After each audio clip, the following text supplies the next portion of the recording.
The door slammed open so hard it bounced off the wall and swung back again. But the girl was already through it. She was 7 years old.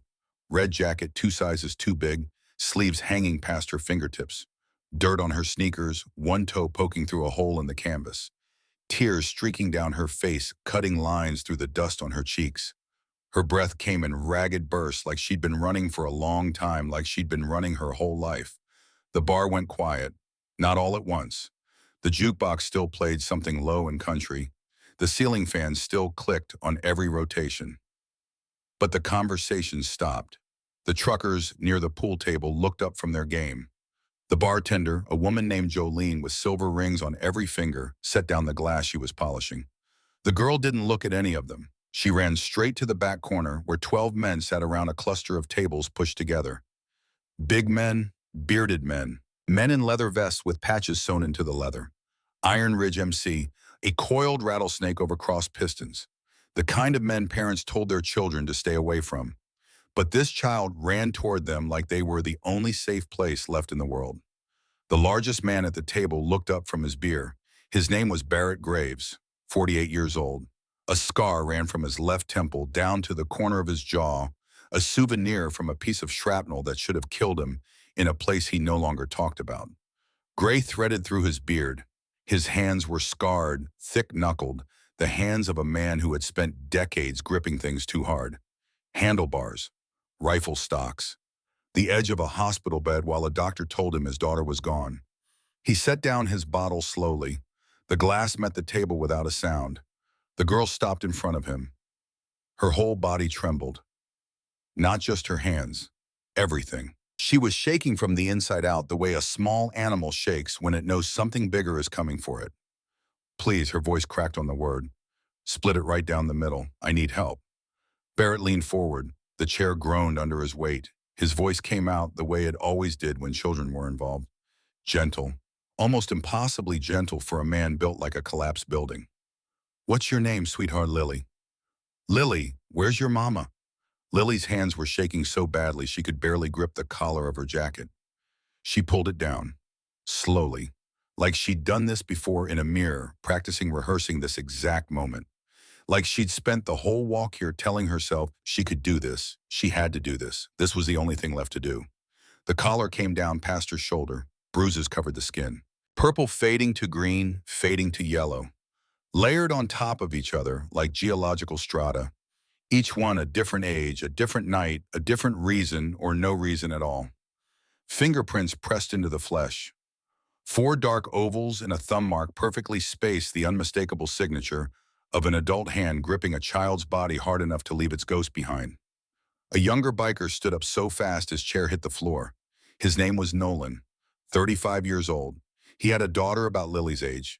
His face went white, and then red, and then something beyond color altogether. Jesus Christ. Nolan's voice came out strangled. He stood there with his fists clenched at his sides, looking at those bruises like they were burning a hole through his chest. Barrett did not stand, not yet. He sat perfectly still and looked at the marks on that child's shoulder and felt something move inside him that had not moved in a very long time. He'd seen a lot in 48 years. War, death, the kind of violence that makes you forget what silence sounds like. He'd held men while they died. He'd pulled bodies from wreckage. He'd stood in a cemetery and watched a small coffin disappear into the earth while the sky above stayed blue and indifferent as if the world had not just ended. But seeing those marks on a child's skin did something to him that none of those things had done. It reached past the scar tissue, past the armor he'd built year by year, layer by layer. It found the part of him that was still soft, still capable of breaking, and it broke it. He kept his voice calm.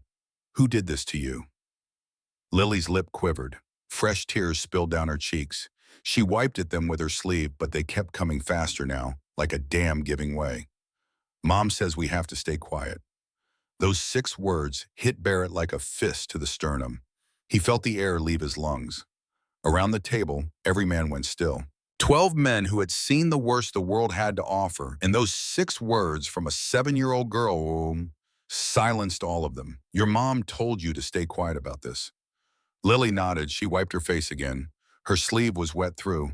She says if we tell, he'll do worse. But he hurt her real bad last night. She couldn't get up this morning. I tried to help her, but she just kept crying. She couldn't even stand up. Barrett felt something crack inside his chest, not anger, something deeper than anger, something old and protective and primal, a feeling that doesn't have a name because it existed before language did. He stood, and when he stood, every other man at that table stood with him. 12 men rising together, and every one of them had the same look in their eyes. It wasn't rage, not yet. It was resolve. The kind of resolve that doesn't ask permission and doesn't accept no for an answer. Where is she now? Barrett's voice was steady. Even. Lily looked up at him. Miller Road, the blue trailer. Number 17. Barrett turned to the man beside him. Hawkins, vice president of the club. Tall, lean, quiet the way a loaded weapon is quiet. His voice came out tight, controlled. Get the truck. Hawkins walked toward the back door without a word. His boots made no sound on the wooden floor. Barrett looked at another biker.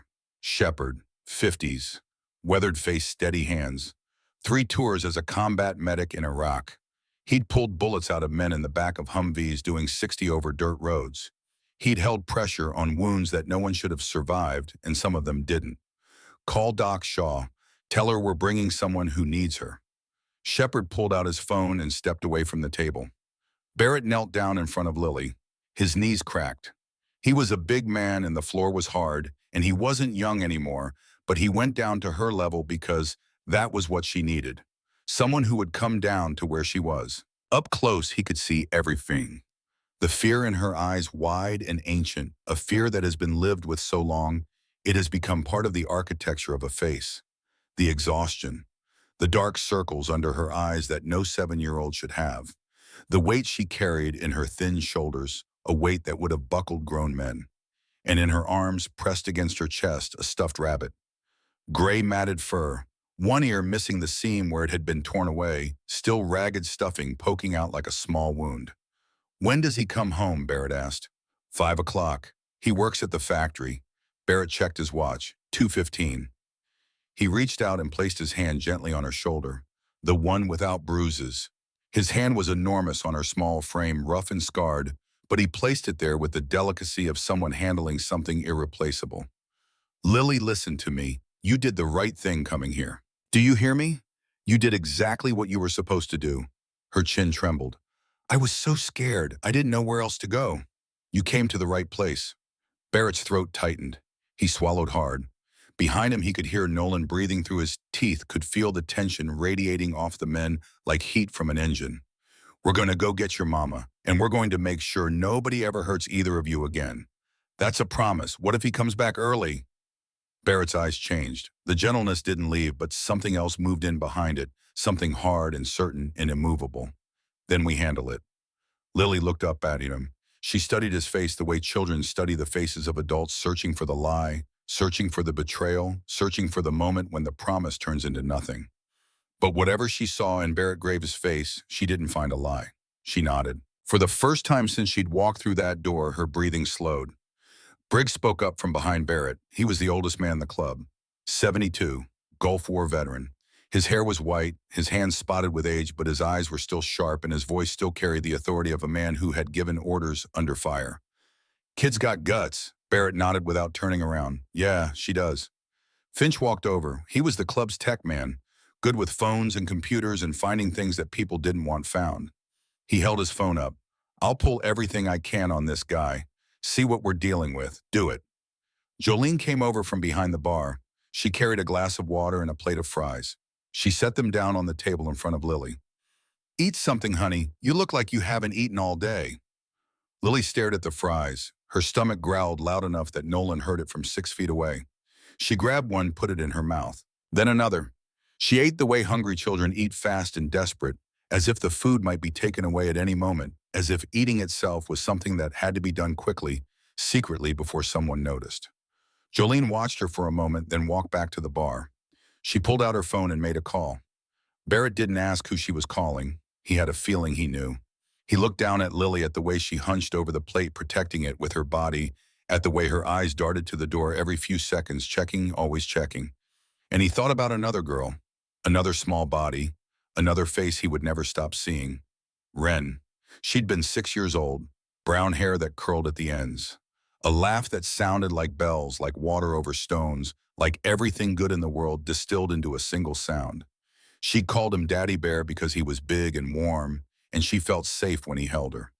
He'd been overseas when it happened. A training exercise in a place he couldn't name. The call came through a satellite phone at 0300, his wife's voice destroyed, barely recognizable as human sound. A driver running a red light, Wren in the crosswalk. The doctors saying she was gone before the ambulance arrived. Barrett had not made it home in time for the funeral. He'd stood at her grave 3 days later, alone in a dress uniform that no longer fit a body that suddenly felt like it belonged to someone else. And something inside him had rearranged itself permanently, the way a bone heals crooked after a bad break.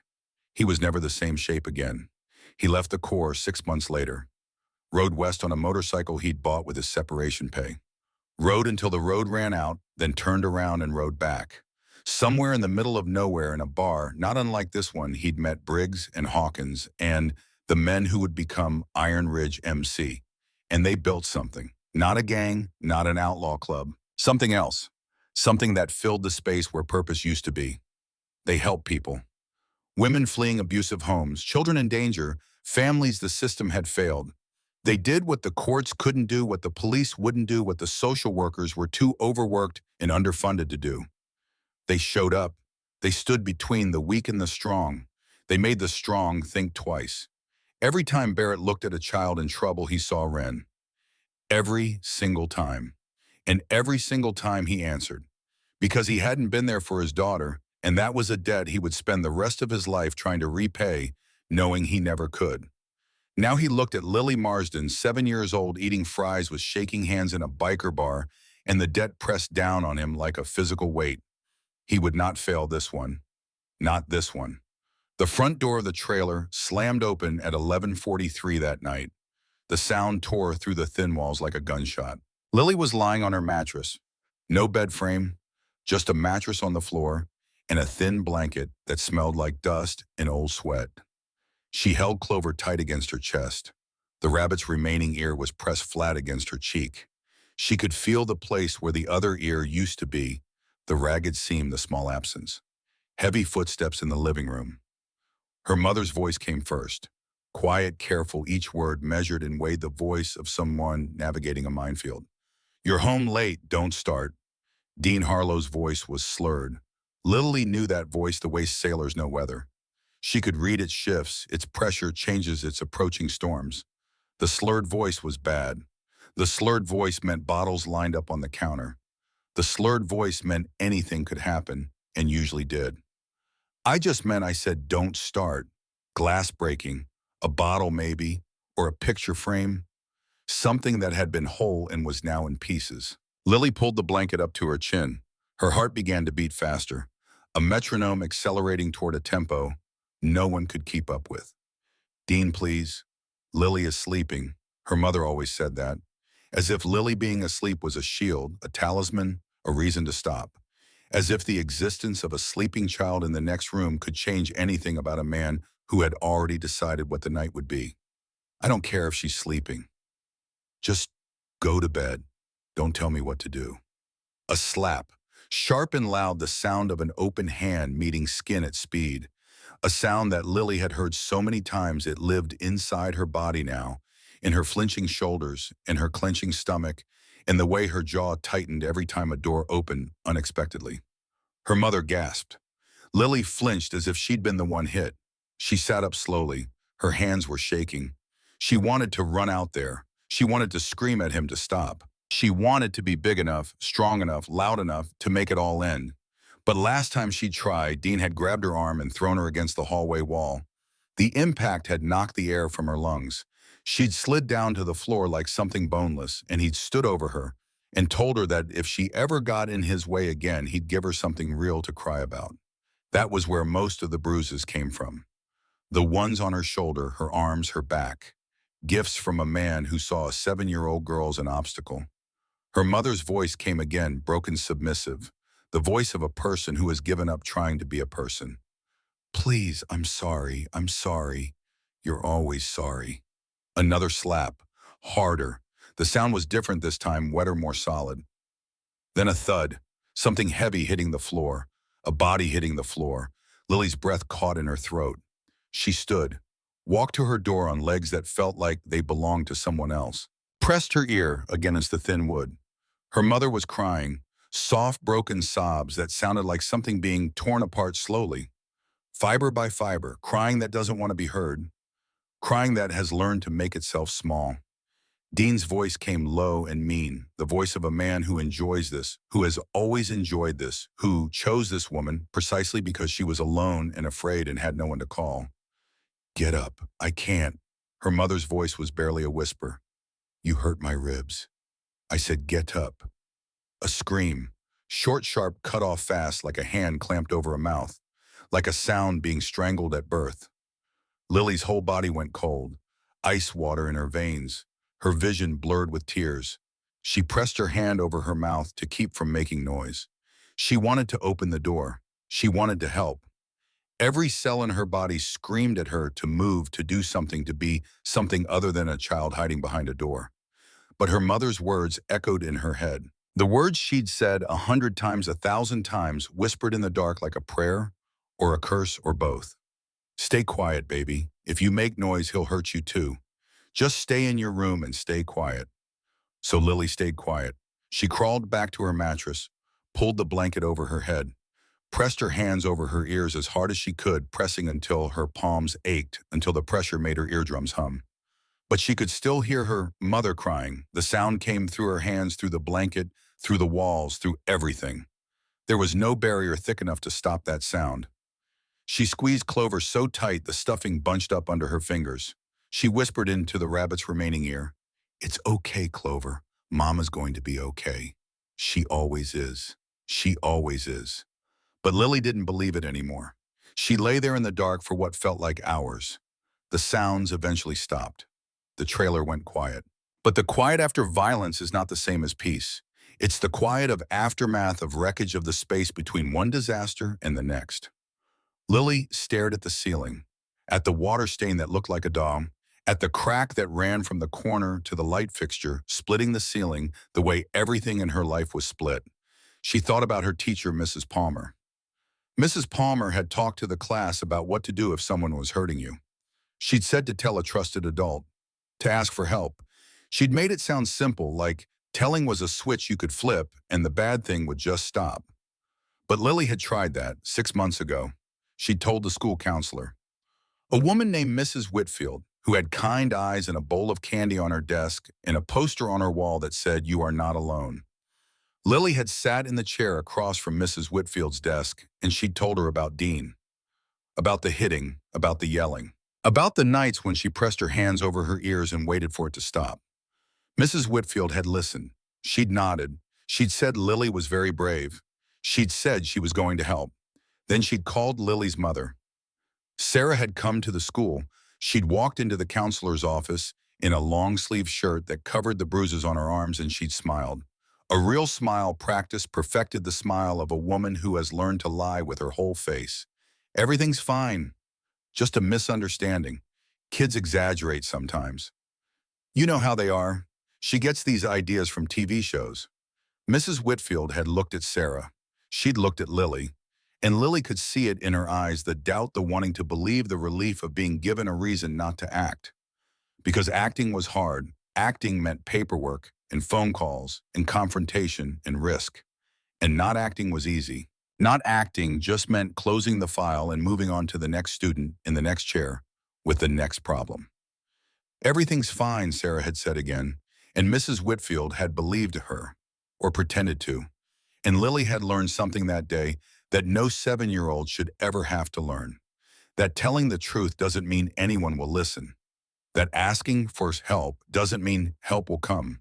That the word brave is something adults say to children before they send them back into the fire. That night, Dean had made sure Lily understood what happened when she told people things that were none of their business.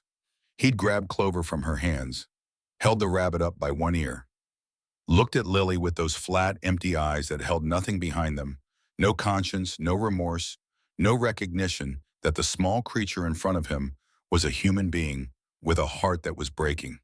You want to tell stories, he'd said. Here's a story. He'd ripped the ear off, slowly. The stitching popped one thread at a time, and with each pop, Lily had felt something inside her tear along with it. She'd screamed, she'd reached for Clover. Dean had held the rabbit above his head out of reach and laughed. You tell anyone anything again, he'd said, and it won't be the rabbit's ear next time. He'd thrown Clover on the floor and walked away. Lily had picked up her rabbit and held the torn ear in her other hand, and she'd cried quietly the way she'd been taught to cry, the way her mother cried, silent and small and invisible. After that, Lily stopped telling. She stopped talking about it at school. She stopped asking for help. She learned to wear long sleeves even when it was hot. She learned to say she fell when someone asked about a bruise. She learned to smile when adults looked at her with concern. She learned to be quiet. She became invisible. But lying there in the dark that night, listening to her mother's broken breathing through the thin wall, Lily made a decision. She wasn't going to be quiet anymore. Morning came the way it always did in the trailer, gray light through thin curtains, dust in the air, the smell of stale beer and cigarettes and something else underneath it, something sour and so the smell of a home that had stopped being a home. Lily woke to sunlight. She sat up, listened. The trailer was silent. She stood slowly, walked to her door, opened it just a crack. Through the window at the end of the hall, she could see the driveway. Empty. Dean's truck was gone. She walked down the narrow hallway.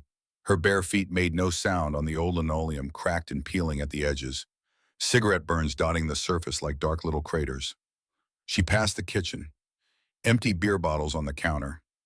A broken glass on the floor, the pieces pushed to the side but not cleaned up. Never cleaned up.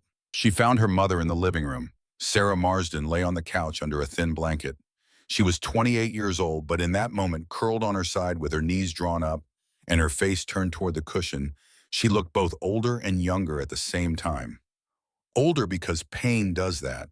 Younger because there was something childlike about the way she'd pulled herself into the smallest shape possible, as if she could fold herself down to nothing and disappear. Mama. Sarah's eyes opened. The right one was swollen nearly shut, a dark plum color that spread across her cheekbone and up toward her temple. Her lip was split, the cut still raw blood, dried on her chin in a dark streak. More bruises on her neck, 4 fingerprints, and a thumb, perfectly preserved, as if Dean Harlow had signed his name on her throat. Baby. Her voice was a ruin, barely a whisper. You should be in bed. It's morning. Dean left for work. Sarah tried to sit up. The movement made her gasp, a sharp intake of breath, followed by a sound that was almost a whimper. She pressed her hand to her left side. Her face went white. She sank back down. Lily ran over. Don't move. You're hurt. I'm okay. You're not okay. She said it simply, directly, without accusation. A 7-year-old stating a fact that the adult in her life could not or would not state for herself. Sarah's eyes filled with tears. They slid down her swollen face and dripped onto the couch cushion, darkening the fabric. Lily, I'm sorry. I'm so sorry you have to see this. Those words. Lily had heard them so many times. After every bad night, after every split lip and black eye, and mornings spent unable to stand. I'm sorry you have to see this, as if the seeing was the problem, as if Lily's pain was only a reflection of her mother's, a secondary wound, collateral damage. Lily knelt down beside the couch. She looked at her mother's face, at the wreckage of it, at the beauty that was still there underneath the bruises, and she said the thing she'd been saying for as long as she could remember. We have to leave. We have to get away from him. Sarah shook her head. The movement made her wince. We can't. Why not? We have nowhere to go. No money, no family. You know that. Sarah Marsden had been alone for as long as she could remember. Her mother had died of cervical cancer when Sarah was 16, died in a hospital bed in a small town in Oklahoma, while Sarah sat beside her and held her hand and watched the monitors go flat. Her father had left when Sarah was 4, walked out the door one Tuesday morning and never came back, not even for the funeral. No siblings, no extended family worth the name. A handful of friends from high school who had scattered to cities and marriages and lives that didn't include keeping up with a girl from a dead-end town. She'd met Dean at the diner where she worked. He'd come in every morning for 3 weeks. Coffee black and a smile that made her feel seen for the first time in years. He was charming in the way that certain men are charming, the way a lure is charming, bright and shining, and designed to hook. He'd been kind at first, attentive. He brought her flowers. He fixed the leak in her kitchen faucet. He played with the lily, gave her piggyback rides, called her Lilybug. Sarah had thought, this is it. This is the man who will make us a family. The change came slowly, so slowly she didn't recognize it as change. A comment about her clothes. A suggestion that she didn't need to see her friends so much. A request that became a demand, that became a rule. And then the first time he grabbed her arm hard enough to leave a bruise, and she'd stared at the marks and thought that was an accident. He didn't mean it. He's stressed. It won't happen again. But it happened again, and again, and again. Until the intervals between violence shortened to nothing, until there was no before or after, only during. Until her entire existence narrowed to the task of surviving one night at a time, one hit at a time, 1 hour at a time. We can ask someone for help, Lily said. I've tried that before. It doesn't work. People don't want to get involved. And Dean always finds me. He always brings me back. Then we have to do something else. Sarah reached out and touched Lily's face. Her hand trembled against her daughter's cheek. Baby, I need you to be strong for me, just a little longer. I'm going to figure something out. I promise. Lily stared at her mother, at the bruises, at the blood, at the hope that was no longer in her eyes, replaced by something duller and more dangerous, the look of a woman who has stopped planning for the future because she's no longer sure she has one. Lily had heard that promise before, many times. Nothing ever changed. She stood up. I'm going to get you some water. She went to the kitchen, filled a glass from the tap, brought it back. The water was lukewarm and tasted like rust. Sarah drank slowly, wincing with each swallow. Something was wrong with her throat, too.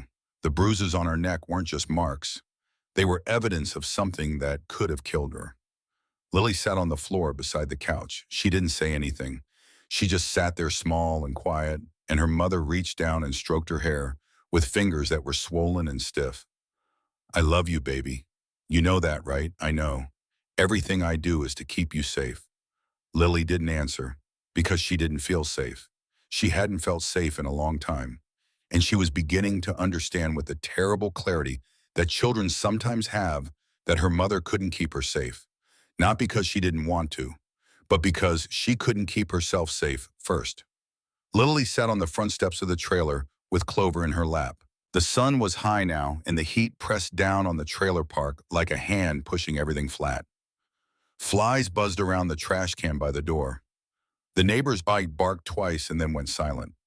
Miller Road stretched out in both directions, trailers on both sides, some with people sitting outside in lawn chairs staring at nothing, some with cars on blocks in the driveway, hoods up engines that would never run again. Some looked empty, but they weren't. People lived inside them. People who heard the yelling through the thin walls. People who heard Sarah screaming. People who saw the bruises on Lily's arms when she walked to the bus stop in the morning. Nobody ever helped. That was the thing Lily understood most clearly. Not that the world was dangerous. She'd always known that. But that the world was full of people who could help and chose not to. Who heard the screaming and turned up their televisions. Who saw the bruises and looked away. Who told themselves it wasn't their business. It wasn't their problem. Someone else would handle it. Nobody handled it. Lily went back inside. Her mother was sleeping, or something close to sleeping, that gray half-consciousness that comes when the body is in too much pain to be fully awake and too afraid to be fully asleep. Lily went to her room. She opened the small drawer beside her mattress. Inside was everything she owned that was worth anything. A dollar bill wrinkled and soft, 2 quarters, 3 dimes, a smooth stone she'd found in the school parking lot, a friendship bracelet Sophie had given her, all the money she had in the world, $1.80. She put the money in her pocket. She walked back to the living room, stood beside the couch, looked at her mother, at the bruises, at the split lip, at the way Sarah's chest rose and fell with shallow, painful breaths, each one a small act of survival. I'm going to fix this, Mama.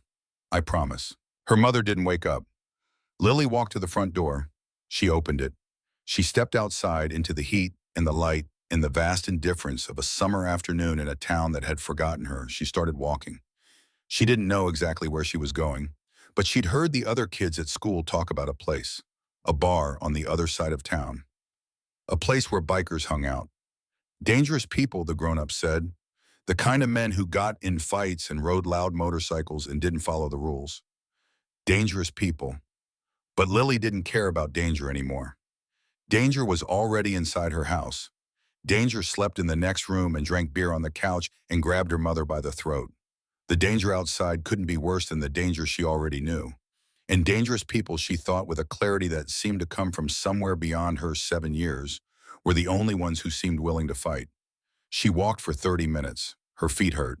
The sneakers with the hole in the toe rubbed against her skin, and she could feel a blister forming on her right heel. She passed the gas station where the man behind the counter never smiled.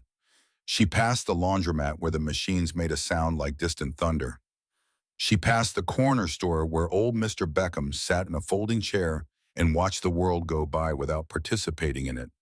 She turned onto Main Street, and there it was.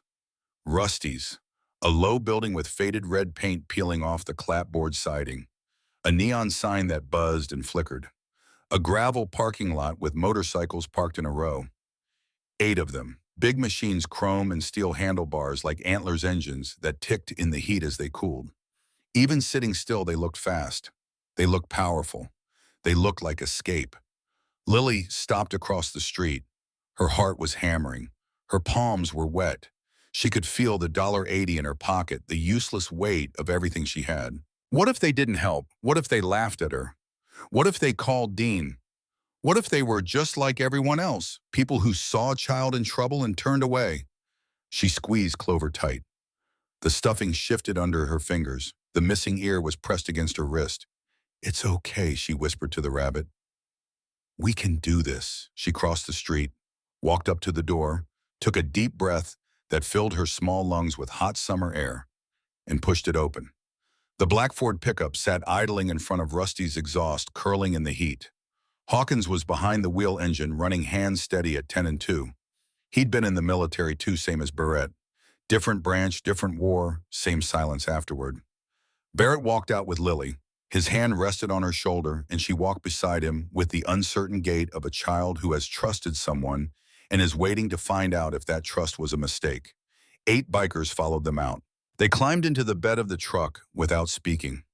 The silence between them was not awkward. It was operational. These men had done this before. Not this exact thing, but things like it. Enough times that the movements were rehearsed, the roles understood, the questions unnecessary. 2 others stayed behind to ride their motorcycles. Nolan and a man named Peck. They'd follow at a distance. Lily sat in the front seat between Barrett and Hawkins. She was so small that her feet didn't reach the floor. They hung there, her worn sneakers dangling, and the gap between her shoes and the floorboards seemed to Barrett like a measure of something. The distance between childhood and safety. The distance between asking for help and receiving it. She held Clover in her lap. Hawkins glanced at her, kept his eyes on the road, but spoke sideways the way men speak when they're trying to be gentle and don't have much practice at it. "That's a good-looking rabbit." Lily looked down at Clover. "His name's Clover. He's missing an ear." "I can see that. What happened to it?" "Dean ripped it off when I wouldn't stop crying one time." Hawkins' hands tightened on the steering wheel. His knuckles went white. The tendons in his forearms stood out like cables. He kept his eyes on the road and his mouth shut. There was nothing to say. The sentence hung in the cab of the truck, like smoke filling every corner, impossible to breathe through. Barrett looked straight ahead through the windshield. His jaw was clenched so hard the muscles in his temples pulsed. But when he spoke, his voice was soft. "You won't have to cry like that anymore, Lily." Not like that. The truck pulled out of the parking lot and onto the road. Behind them, 2 motorcycles roared to life. The sound echoed down the empty street, rolling off the buildings and the pavement and the hot, still air, a sound like thunder, like a promise, like the world finally paying attention. Lily stared out the window. She watched the gas station slide past, the laundromat, the corner store, the landmarks of her 30-minute walk reeling backward now. The distance collapsing, the world shrinking around her. She was silent, but for the first time in longer than she could remember, she felt something she'd almost forgotten. A feeling she couldn't name because she hadn't felt it in so long that she'd lost the word for it. Hope.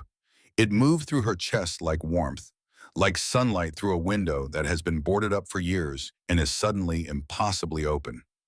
In the truck bed, Briggs sat with his back against the cab. He was 72 years old and his bones ached in the heat, and his knees hadn't worked right since the Gulf, but he was here. He was always here when it mattered. Finch had his phone out. His thumbs moved across the screen with the practiced speed of a man who lived half his life in the digital world. "This guy's got a history," Finch said. His voice was quite a matter of fact. 2 assault charges, 1 domestic violence conviction. Did 6 months in county lockup 2 years ago. "How'd he get out?" Briggs asked. "Good behavior." The 2 words sat between them like a bad joke. Good behavior. A man who beat women and children released early for good behavior because the system measured behavior in terms of compliance within its walls and had no way to measure the violence waiting outside them. Finch kept scrolling. "And there's something else. He's got a buddy in the sheriff's department. Sergeant named Ray Purcell. They go way back, high school friends." Briggs looked at him. "What kind of buddy? The kind that makes problems go away?" 3911 calls from that address in the last year. All 3 responded to by Purcell. All 3 closed, no charges filed. Briggs felt something cold settle in his stomach. So the system didn't just fail them. The system was rigged against them. "Yeah," Finch said. "That about sums it up." The truck turned onto Miller Road. The street looked worse in daylight than it probably did at night. At night, the darkness would soften the edges, blur the broken windows and sagging roofs and yards full of trash and rusted car parts. In daylight, there was nowhere to hide. The poverty was absolute and unashamed, spread out in every direction. Hawkins drove slowly, scanning the numbers on the trailers. 14, 15, 16. "There," Lily said. "The blue one." It wasn't blue anymore. Whatever paint it had once worn had faded to a gray, the color of old dishwater streaked with rust that ran down the sides like dried blood. The front steps were crooked, the wood splitting and pulling away from the frame. One window was covered with cardboard and duct tape, a repair that had become permanent. The gutters hung at an angle disconnected from the roof on one end, reaching toward the ground like broken arms. This was where a woman and her daughter lived. This was what the world had given them. A box made of rot and rust and silence, where a man came home every night and did whatever he wanted because no one had ever told him he couldn't. The truck stopped. Barrett looked at Lily. His voice was the same steady calm it had been since she'd walked into Rusty's. Nothing had changed in his tone. Everything had changed underneath it. "You stay in the truck. Understand?" She nodded. "Lock the doors after we get out. Don't open them unless it's me or Hawkins." "Got it. Got it." Barrett touched her shoulder gently. "The one without bruises. We'll bring your mama out, I promise." He and Hawkins climbed out. The other bikers jumped down from the truck bed.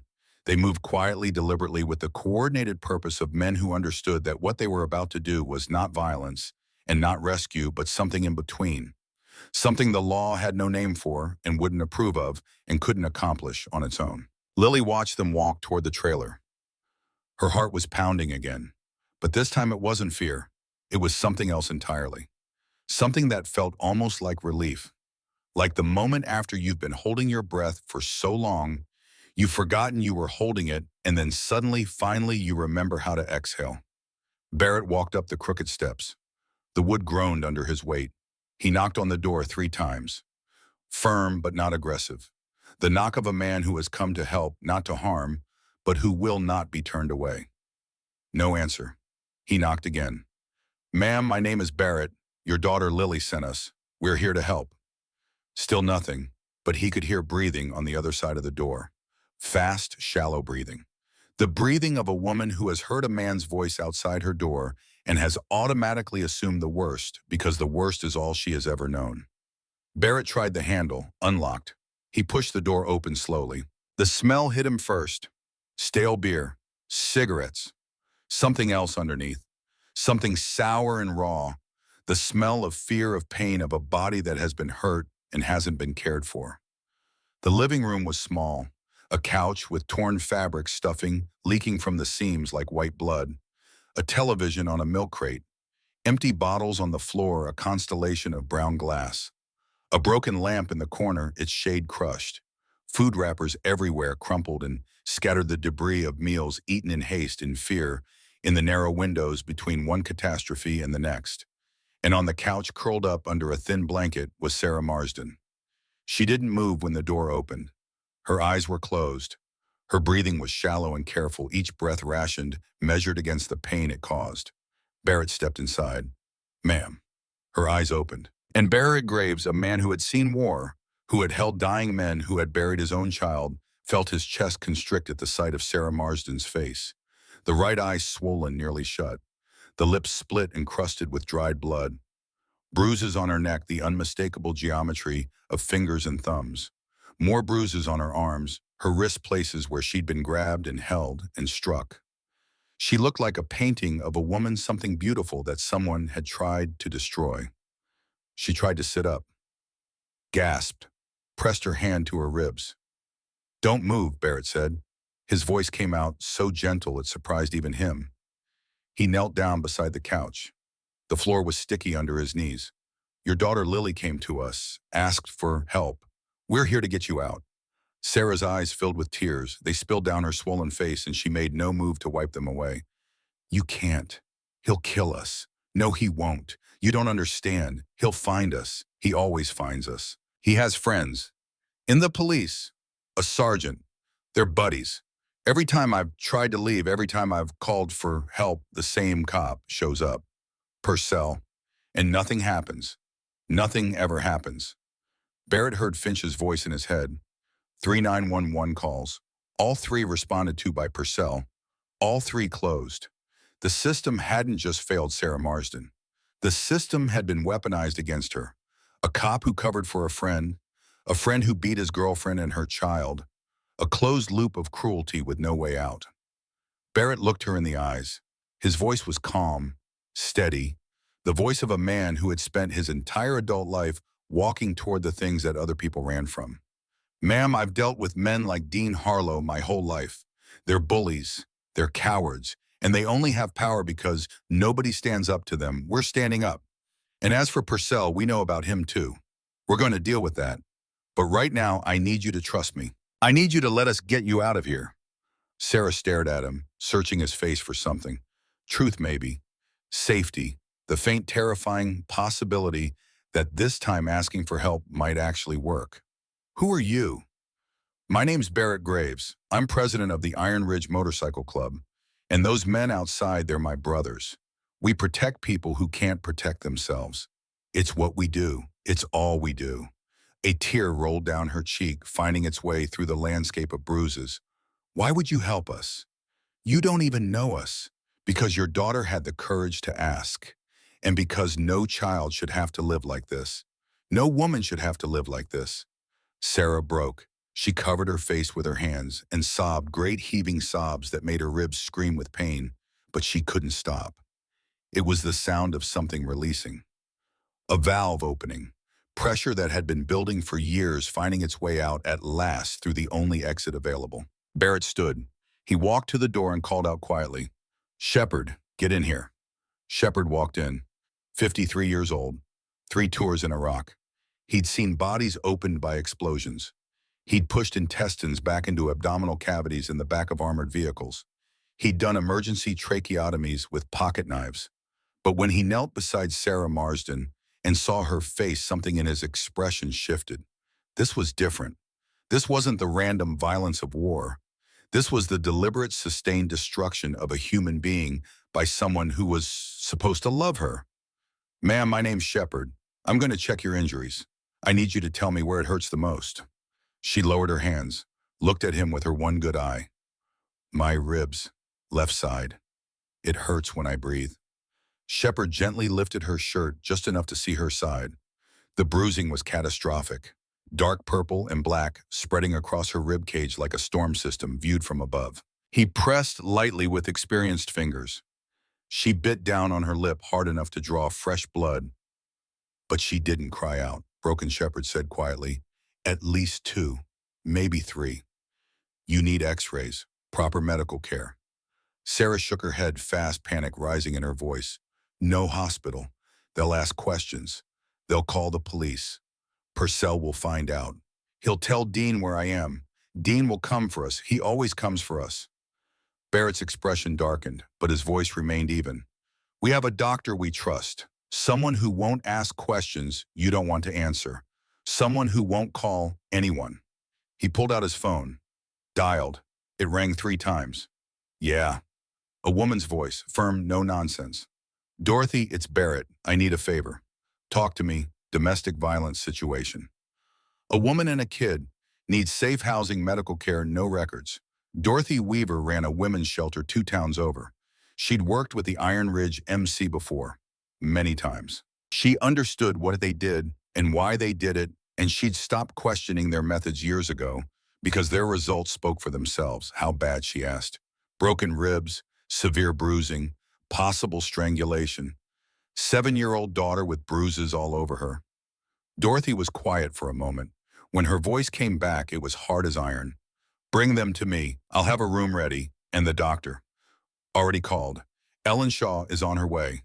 Good. The man who did this. Being handled. Good. Barrett hung up. He looked at Sarah. We're taking you somewhere safe. Somewhere Dean Harlow will never find you. Can you walk? Sarah looked at him, at this stranger who had walked into her ruined home and knelt beside her and spoken to her like she mattered. Like her pain mattered. Like her life was worth the effort of saving. She nodded. I think so. Shepard and Briggs helped her stand. She swayed, gripped Briggs's arms so hard her knuckles went white.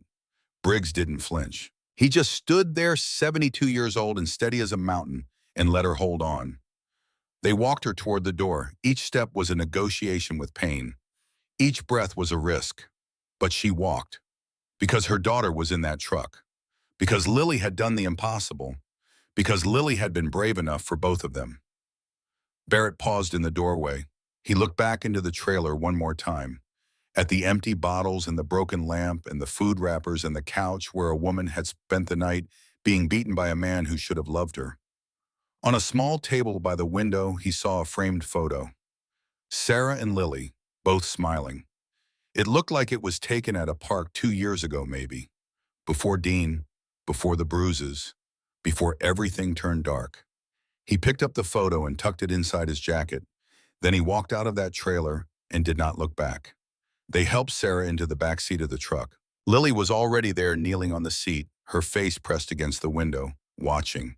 When the door opened and her mother appeared, Lily's face crumbled. Mama. Sarah looked at her daughter, reached out with trembling, bruised hands and touched Lily's face.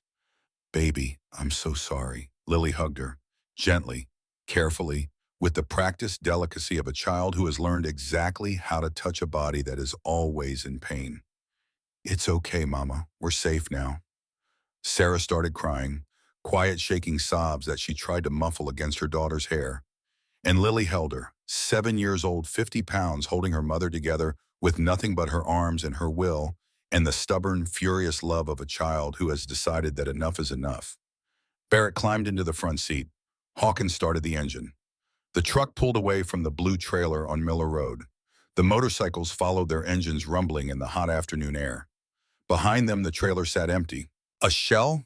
A crime scene, a place where 2 people had suffered and no one had come and no one had helped until a 7-year-old girl had walked 30 minutes in shoes with holes in them to ask strangers for the help that the entire adult world had refused to give. But Barrett wasn't done with Miller Road. Not yet. The cabin sat at the end of a long dirt road that wound through pine trees so thick the sunlight came through in broken pieces. The road was unmarked. No sign, no mailbox, no address. If you didn't know it was there, you would drive past it 100 times and never notice. It belonged to a club member named Wrench.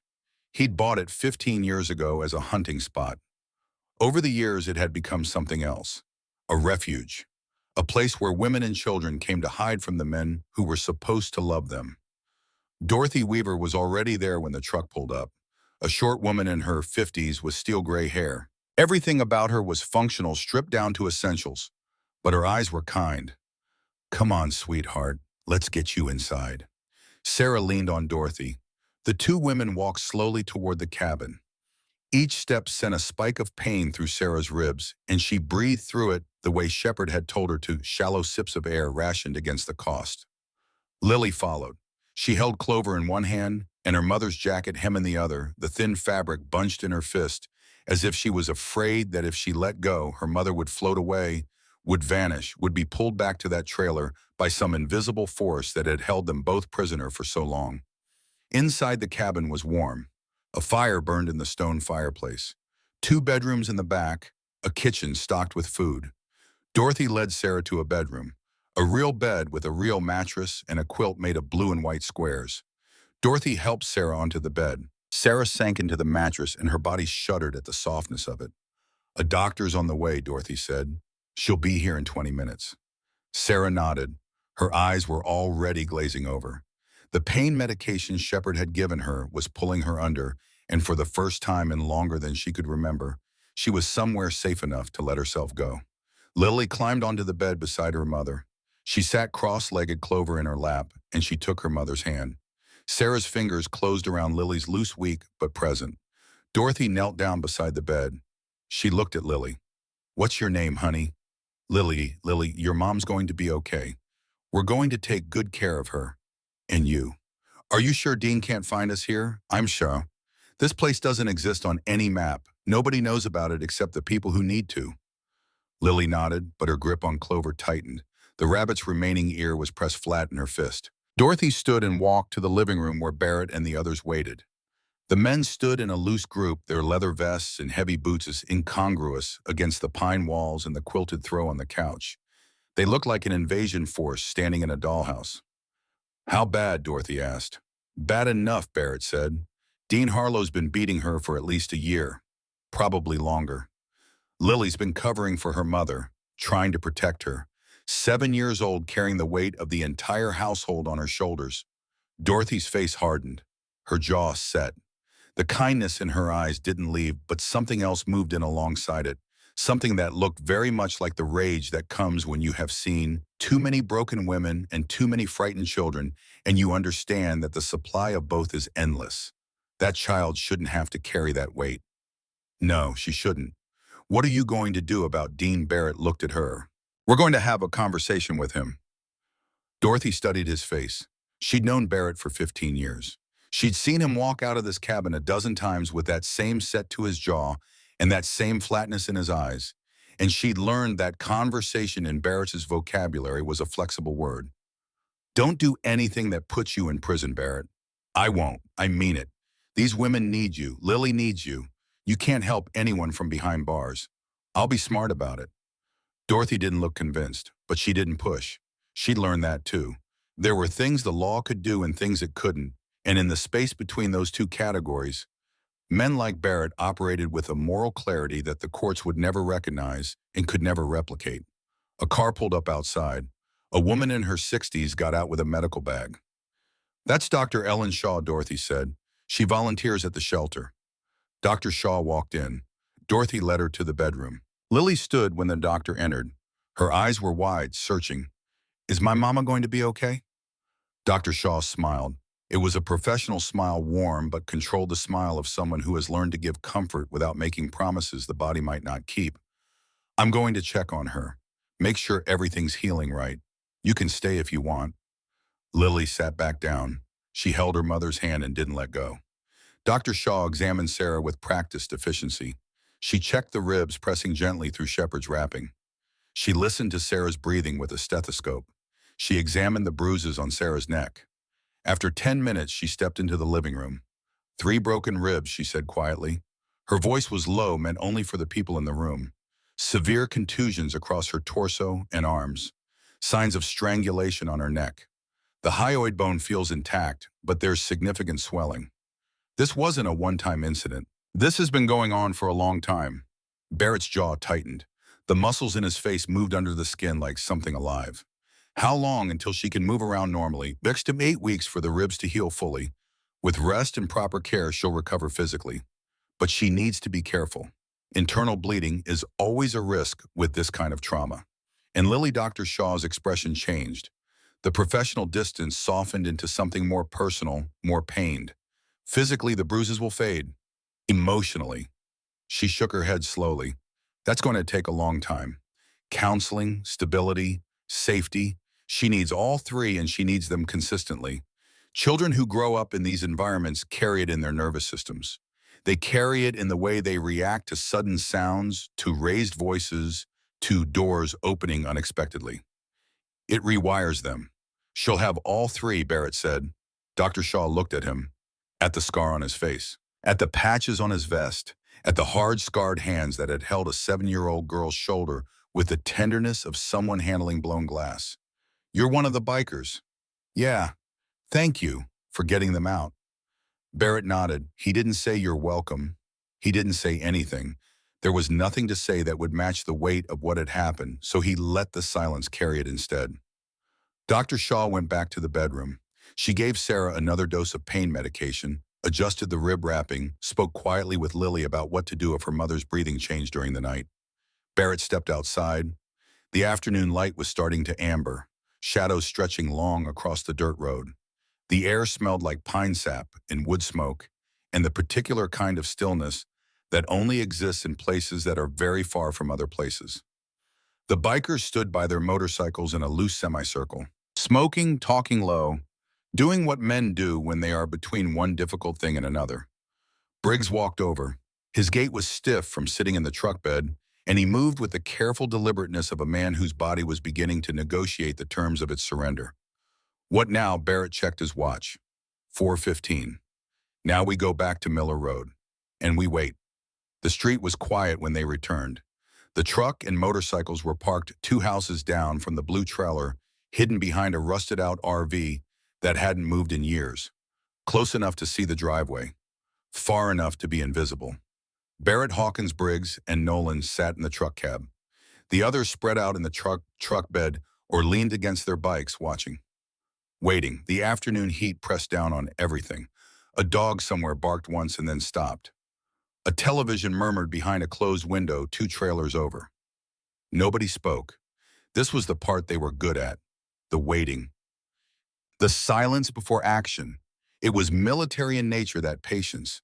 Not the impatient fidgeting of men who wanted something to happen, but the disciplined stillness of men who knew exactly what was going to happen and were content to let the clock bring it to them. Nolan checked his phone. The screen lit up his face in the dim cab. My wife just texted. Wants to know when I'll be home. What did you tell her? Hawkins asked. Told her I'm helping a friend. She knows better than to ask more. Briggs shifted in his seat, easing the pressure on his bad knee. My wife used to ask questions. First few years we were married. She wanted to know every detail. Where I was going, who I was with, what I was doing. What changed? Barrett asked. Briggs was quiet for a moment, remembering. I told her the truth one night about a woman we helped. Her husband had beaten her so badly she lost sight in one eye. We got her out, got her somewhere safe. Husband ended up in the hospital with 2 broken legs. Cops never found out who did it. What did she say? Briggs smiled, a small smile, private, full of something that might have been love. She said, good. Some men need their legs broken. Never asked questions after that. The men sat in comfortable silence. The sun moved across the sky, lengthening shadows, turning the light golden, then copper, then a deep bruised amber. At 4:58, a truck appeared at the end of Miller Road. Dirty white, dented front fender, loud exhaust. The truck moved down the street too fast for a residential road. Barrett sat up straight. That's him. The truck pulled into the driveway of the blue trailer. Dean Harlow climbed out. Work boots, jeans stained with grease, a baseball cap pulled low over his face. He was bigger than Barrett had expected, maybe 6'2", 220, broad through the shoulders. He grabbed a 6-pack of beer from the passenger seat, held it by the plastic rings, swinging it at his side as he walked toward the trailer.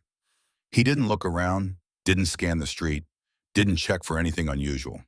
He moved with the absolute confidence of a man who has never been challenged in his own territory, a man who has never had to worry about what might be waiting for him. Barrett waited until Dean went inside. Give him 2 minutes. Let him realize they're gone. They waited. Through the window, they could see Dean's silhouette moving inside the trailer. The kitchen first, then the living room, then down the hallway toward the bedrooms. They watched the shadow stop, go still, stand motionless for a long moment. Hawkins smiled, cold, thin like a blade. He just figured it out. Dean came back to the front door, pushed it open, stood in the doorway and looked up and down the street. His body language had changed completely. The swagger was gone. In its place was something jerky, agitated the movements of a man whose control has been disrupted, whose possessions have been moved without his permission. He pulled out his phone, dialed, held it to his ear. "He's calling someone," Nolan said. "Probably Sarah," Briggs muttered. "Good luck with that." They watched Dean pace in the doorway, phone pressed to his ear, his free hand gesturing at nothing. His voice carried across the street in fragments. Angry words, getting louder. Then he pulled the phone away from his ear and threw it, hard. They heard it hit something inside the trailer, a wall, or a floor, the sound of expensive electronics meeting cheap drywall. "That's our cue," Barrett said. The four men climbed out of the truck. The other bikers joined them. 8 men walking toward the blue trailer. Their boots crunched on the gravel. Dean saw them coming. He stepped back inside and slammed the door. They heard the lock click. The thin, pathetic sound of a deadbolt engaging in a door made of particle board and hollow core wood, a lock that would stop nothing and no one, a gesture as futile as the man who made it. Barrett walked up the crooked steps. The wood groaned under him. He knocked on the door 3 times. The same knock he'd used when he'd come for Sarah. Firm, patient. The knock of a man who is willing to wait, but not willing to leave. "Dean Harlow. Open the door. We need to talk."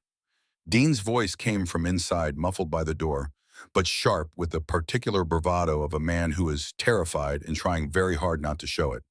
"Get the hell off my property or I'm calling the cops." "Go ahead, call them." Silence. Barrett knocked again. "We can do this easy or we can do this hard. Your choice." The door opened. Dean stood in the frame. Up close, Barrett could see the broken veins across his nose from years of drinking. The yellowed teeth, the small, flat eyes that held nothing behind them. A face assembled from appetites and entitlements, but his eyes gave him away. Fear. He was trying to mask it with aggression, but it was there, visible in the way his pupils darted from face to face, counting, calculating, arriving at a number that did not work in his favor. "Who the hell are you?" "We're friends of Sarah and Lily." Dean's face twisted. That twisting told Barrett everything he needed to know about Dean Harlow. The mention of their names didn't produce concern or guilt or even curiosity. It produced outrage. Ownership violated. Property misplaced. "That woman took my kid and ran." "She's not your kid," Hawkins said. His voice was quiet, almost conversational, but it carried the weight of a closing door. Dean's eyes shifted to Hawkins, then to the other men standing behind Barrett. 7 of them, spread across his yard, calm, unhurried, unmovable. Each one looking at him with an expression that was not anger, but something worse than anger. Certainty. "What is this? You here to threaten me?" "We're here to deliver a message." "Yeah.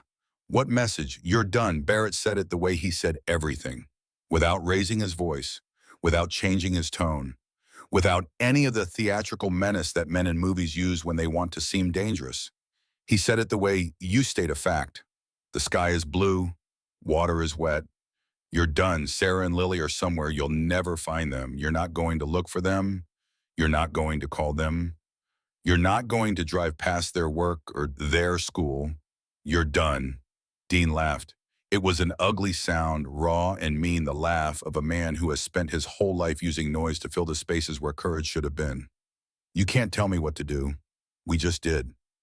Dean's hand moved toward his belt. Barrett saw the motion before Dean's fingers reached their destination. A knife, folding blade, clipped to the inside of his waistband. The kind of knife a man carries not for utility, but for the fantasy of what he might do with it. "Don't." Barrett's voice didn't rise. It didn't sharpen. It didn't change in any way. But it stopped Dean's hand as if someone had grabbed his wrist. "You pull that knife, this goes a very different direction.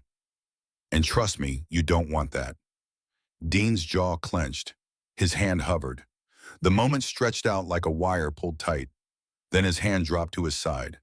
Briggs stepped forward. "We know what you've been doing. We've seen the bruises. We've heard Lily's story. We've got medical documentation, photographs, testimony. You can't prove anything," Dean said. But his voice had changed. The bravado was leaking out of it like air from a punctured tire. "We don't have to prove it in court," Nolan said. "We just have to make sure the right people know." Dean's face went pale.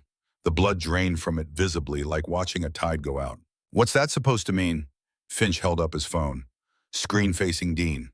On it, an email draft, addressed to the Human Resources Department at the plastics factory on Route 9. Your boss's email is right here. So is HR. So is the union rep. Funny what happens when people find out they're working next to a man who beats a woman and a 7-year-old kid. Dean's eyes went wide. The whites showed all the way around. You can't do that?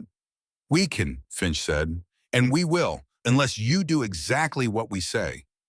Dean looked from face to face. 8 faces, none of them angry, none of them threatening, all of them resolved, all of them looking at him the way you look at a problem that has already been solved.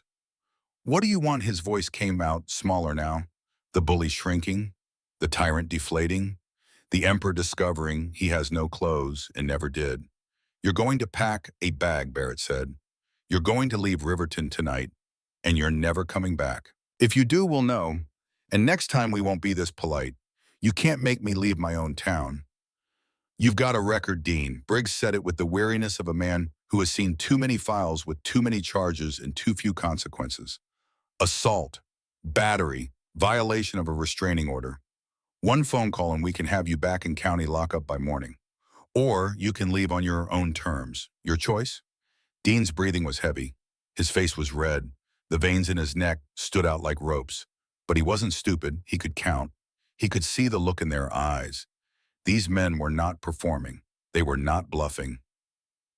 They were offering him the last good option he would ever receive, and some buried survival instinct, some reptilian part of his brain that had kept his ancestors alive when larger predators circled, told him to take it. Fine. He spat the word like it tasted bad. Fine, I'll leave. Tonight, Barrett said. Not tomorrow, not next week. Tonight. Dean glared at him. Whatever he saw in Barrett's face convinced him that negotiation was not available. Yeah, tonight. Good. Pack your stuff. We'll wait. Dean turned and went back inside. They could hear drawers slamming, clothes being pulled from hangers. He came back out 15 minutes later with a duffel bag and his keys. He stopped in the doorway. You tell Sarah she's making a mistake. Tell her she'll regret this. Barrett's expression didn't change. She won't. Dean walked past them, down the crooked steps, across the gravel yard, got into his truck. The engine roared to life, too loud compensating. He backed out of the driveway, fast tires spitting gravel, the truck fishtailing slightly before he straightened out and accelerated down Miller Road. The taillights shrank to red points and then disappeared around a curve. Briggs watched him go. Think he'll stay gone? Barrett pulled out his phone, made a call. It rang twice, yeah. The voice on the other end belonged to a man named Lawson, former sheriff of the county. Retired 3 years now, but he still had contacts in every department in 3 counties. Lawson, it's Barrett. I need a favor. I'm listening. Dean Harlow, assault record. Used to live on Miller Road in Riverton. He just left town. I need eyes on him. If he comes back, I need to know immediately. What did he do? Beat his girlfriend and her 7-year-old daughter. Broken ribs, strangulation marks, the whole catalog. Lawson was quiet for a long moment. When his voice came back, it carried the particular hardness of a man who had spent 30 years in law enforcement and still believed, against all evidence, that justice was possible. Consider it done. I've got friends in 3 counties. If he so much as sneezes in Riverton's direction, you'll know about it before he does. There's something else. Barrett's voice dropped. There's a sergeant in the department, Ray Purcell. He's been covering for Harlow, 3911 calls from that address in the last year. All 3 responded to by Purcell. All 3 closed without action. The silence on the other end of the line was different now, heavier. The silence of a man who has just learned that the institution he served for 3 decades has a rot in it that goes deeper than he wanted to believe. You're sure about this? We've got the call records. We've got the response logs. Finch pulled them. Lawson exhaled, a long, slow breath. Purcell, that son of a bitch. I hired him 12 years ago. Thought he was a good kid. He's been running interference for an abuser. A woman nearly died. A child has bruises all over her body. And every time someone tried to get help, Purcell made sure it went nowhere. I'll handle it. I've got a contact at the State Bureau of Investigation. Internal affairs. This won't stay internal for long. Barrett paused. And Lawson. If Harlow doesn't stay gone, if he comes back before this gets sorted, then you call me Barrett. Not the department. Me, understood? Barrett hung up. Hawkins stood beside him, arms crossed. And Purcell Barrett looked down the empty street. The dust from Dean's truck was still settling. Lawson's going to light a fire under that department that Purcell won't be able to put out. State investigators, maybe federal. The kind of scrutiny that makes corrupt cops wish they'd picked a different career. And in the meantime, we watch. We wait. And we make sure Sarah and Lily stay invisible. They walked back to the truck. The bikers climbed onto their motorcycles. Engines started one by one. They rode away from Miller Road. Behind them, the blue trailer sat empty, its windows dark. A place where two people had lived in fear. A place where one of them had almost died. But the quiet didn't last. 2 weeks passed. Sarah healed slowly in the cabin. Her ribs hurt less each day, but the deeper injuries, the ones that didn't show on x-rays, those moved at their own pace. She woke in the night, sometimes gasping, hands raised to protect her face from a blow that wasn't coming. She flinched when Lily dropped a plate in the kitchen. She checked the locks on the doors 3 times before bed, then checked them again. Lily watched her mother. She watched the way Sarah's eyes went to the windows every time a car drove by on the distant road. She watched the way Sarah's hands trembled when she poured coffee in the morning. She watched and she understood, and she carried the understanding quietly the way she carried everything. Dorothy came by every day. She brought groceries, fresh clothes, books for Lily. She sat with Sarah in the afternoons and talked. Not about Dean, not about the abuse, about other things, about the job she might get, about the apartment that was being arranged, about the school where Lily could start 2nd grade. Normal things, future things, things that existed in a world where Dean Harlow was absent. Barrett came by too. He sat on the porch and drank coffee and said very little, but his presence was a statement. A man with a scar on his face and a motorcycle in the driveway and a willingness to sit between a family and whatever might come for them. Lily came out one afternoon and sat beside him on the porch. The swing creaked under their combined weight. She still carried Clover, but loosely now. Barrett. Yeah, kid. What happened to your daughter? Barrett went still. Something inside him stopped, the way a clock stops when you lift the pendulum. How'd you know about that? Briggs told me. He said you had a little girl. He said she died. Barrett looked out at the trees. Her name was Wren. That's a pretty name. She was a pretty kid. Brown hair, big laugh. She used to call me Daddy Bear. Do you miss her every minute of every day?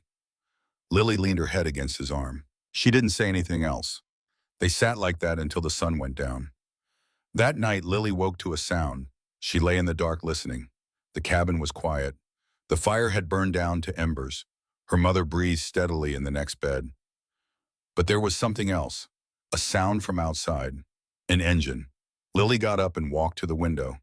The dirt road that led to the cabin was long and straight for the last 100 yards. In the distance, a pair of headlights. Stationary. A vehicle parked where the road met the trees, its lights on its engine running. Lily's heart began to pound. She knew that truck. She had watched those headlights pull into the driveway of the blue trailer every night for 2 years. Dean. Her whole body went cold. The familiar cold that started in her stomach and spread outward until her fingers tingled and her vision narrowed. Every instinct told her to hide. Be quiet. Pull the blanket over her head and wait for it to pass. But she wasn't in the trailer anymore. She wasn't alone, and she had made a promise to herself. She was not going to be quiet anymore. Lily walked out of the bedroom, down the short hallway, to the front room where Barrett slept on the couch. He was a light sleeper, the way combat veterans are light sleepers. His eyes were open before she reached him. Barrett, what is it? He's here. Dean found us. His truck is at the end of the road. Barrett was on his feet in a second. He moved to the window, looked out, saw the headlights. His jaw set. He looked at Lily. In the faint glow of the dying fire, her face was pale, but her eyes were steady. She was scared. He could see that. But she was standing. She was speaking. She had walked out of her room and told someone instead of hiding. 7 years old, and she was braver than most adults he'd ever known. You did right coming to tell me. Now I need you to go back to your room. Stay with your mama. Lock the door from inside. Lily nodded. She turned, then stopped. Barrett, yeah. Don't let him take us back. His voice came out of the dark, steady and sure. Not a chance. Lily went back to her room. She closed the door. She locked it. She climbed into bed beside her mother and wrapped her arms around Sarah's sleeping form and held on. Barrett was already on his phone. Finch picked up on the first ring. We've got a problem. Harlow's at the end of the access road, headlights on, engine running. He found us. How? That's what I need you to find out, but I've got a pretty good idea. Call Hawkins. Call everybody. I need people here now. Barrett made a second call. This one to Lawson. He's here. Lawson's voice was immediately alert. Harlow, sitting at the end of the road to the cabin, headlights on. He found them. Purcell. Lawson said the name like a curse. He must have run the plates on the truck or pulled the traffic cameras along the road. Son of a bitch used department resources to track them. That's exactly what happened, and we both know it. Don't engage Harlow directly. Not yet. I'm making a call right now. State Bureau. This just went from internal affairs to criminal conspiracy. A police officer using law enforcement databases to help a domestic abuser locate his victims. That's federal territory. We can't wait for the feds, Lawson. He's 100 yards from a woman with 3 broken ribs and a 7-year-old girl. I know. I'm sending someone I trust. Deputy named Torres. She'll be there in 30 minutes. She's clean. She's mine. 30 minutes is a long time. Then do what you do, Barrett. Keep them safe. Just don't give Harlow a reason to claim self-defense. Barrett hung up. He went to the back of the cabin. In a closet behind a stack of blankets was a lockbox. He opened it. Inside was a flashlight and a 2-way radio. He took both. He stepped onto the back porch. The night was cold. Stars overhead, thick and bright, visible only this far from towns and streetlights. Stars that made you feel small and temporary and utterly alone. But Barrett was not alone. Within 20 minutes, headlights appeared from the opposite direction. Hawkins's truck running dark, no headlights until the last 100 yards. Behind it, the low rumble of motorcycles throttled down to near silence. The men gathered on the porch. Barrett briefed them in whispers. Harlow's at the end of the road. He hasn't moved, probably watching, trying to figure out who's here, how many, whether he can get to Sarah. How did he find this place, Nolan asked. Purcell used police systems, cameras, databases, tracked the truck from Miller Road. The men absorbed this in silence. The revelation that a cop had actively helped an abuser hunt his victims changed the calculus. This wasn't just a man they were protecting a family from. This was a man with institutional backing, a man who had the tools of law enforcement working on his behalf. Finch spoke up. I've been digging. Purcell's dirty and he's not smart about it. He's been accessing databases outside his jurisdiction, running plates, pulling surveillance footage, all of it logged and traceable. I've got screenshots, timestamps, everything. Barrett looked at him. Send it to Lawson, all of it, tonight, already done. Then all we have to do is keep them safe until morning. They spread out. 2 men at the end of the dirt road standing visible in the headlights of Hawkins' truck. Not approaching Dean's vehicle, just standing there. A message that required no words. 2 more guarded the cabin, the rest positioned along the tree line. At some point before dawn, the headlights at the end of the road went out. An engine turned over. Dean Harlow drove away. He did not come back. At 7 in the morning, a county sheriff's cruiser pulled up to the cabin. Not Purcell. A woman in her 40s, badge on her belt, Deputy Torres. Lawson sent me, she said. I'm here to take a statement from Sarah Marsden. Ray Purcell was placed on administrative leave 1 hour ago. State Bureau is opening a formal investigation. And Harlow, a warrant's being drawn up. When we pick him up, he's not getting bail, not with a dirty cop attached to his case. Barrett looked back at the cabin. Through the window, he could see Lily eating cereal. Sarah sat beside her. They were talking. Lily said something, and Sarah smiled. They'll talk to you, Barrett said. But be gentle. She went inside. Barrett stayed on the porch. He sat down on the top step and watched the morning light move through the trees, painting the dirt road gold. Somewhere in the distance, a bird sang. The sound was impossibly ordinary, impossibly beautiful, the sound of a world that kept turning no matter what happened, inside its houses and its trailers and its courtrooms. Hawkins sat down beside him. Harlow came here with a gun, Barrett. If Lily hadn't woken up, but she did, because that's who she is. Hawkins looked at him. You see Wren and her, don't you? Barrett didn't answer. He didn't need to. Inside the cabin, Lily sat across from Deputy Torres. Clover was in her lap. She told Torres everything. About the nights, about the bruises, about Mrs. Whitfield, about Dean ripping Clover's ear off, about calling 911 and Purcell showing up and nothing happening, about walking to Rusty's bar. She told it all in a calm, clear voice. When she finished, Torres closed her notebook. You are the bravest person I've ever met. Lily looked at her. Does this mean Dean goes to jail? That's exactly what it means. Him and Sergeant Purcell both. Good. The apartment was on Birch Street, second floor. 2 bedrooms, a kitchen with a window that faced east so the morning light came in early and warm and turned everything it touched to gold. A bathroom with a working shower. A living room with enough space for a couch, a coffee table and a bookshelf that Dorothy had filled with novels and children's books before Sarah and Lily moved in. It wasn't much, but it was theirs. 3 deadbolts on the front door. Barrett had installed them himself, new locks on the windows, a peephole that Sarah checked every time someone knocked, pressing her eye to it with the held breath of a woman for whom an unexpected knock would always mean something other than a visitor. The Iron Ridge MC covered the first 3 months of rent. Dorothy helped Sarah apply for assistance, get her identification replaced, open a bank account. The simple bureaucratic machinery of a life being rebuilt from scratch. Lily enrolled at Lincoln Elementary, a small school, brick building, American flag out front. Good teachers. Kids who didn't ask too many questions about where the new girl had come from, or why she'd started in the middle of the school year, or why she sometimes flinched when the teacher raised her hand to write on the board. She made friends. A girl named Sophie who liked to draw horses, a boy named Marcus who played soccer at recess and let Lily play even though she didn't know the rules yet. She learned the rules. She learned them fast. Sarah got a job at a diner called Rosie's. The owner, Rosie Beckham, was a friend of Wrench's wife. 62 years old, she could spot a woman in trouble from across a parking lot. She hired Sarah on the spot. You can cook, I can learn. Good enough, start Monday. The pay was decent. The hours were flexible. Sarah learned to work the grill, to carry 4 plates at once, to remember which table ordered what. She was good at reading people, at anticipating needs. Those were survival skills she'd developed on Miller Road, and they translated into excellent waitressing. For the first time in years, Sarah Marsden had money that belonged to her. Money she had earned, money that no one could take away or control or hold over her head as leverage. She opened a savings account and watched the balance grow a few dollars at a time, and each dollar was a brick in a wall she was building between herself and the past. Dean Harlow was arrested on a Tuesday morning. He was pulled over on Route 9 3 miles from the plastics factory at 7:45 a.m. 2 state police cruisers. No sirens. Just the controlled, deliberate stop that comes when the warrant has been signed and the officers know exactly who they're looking for and why.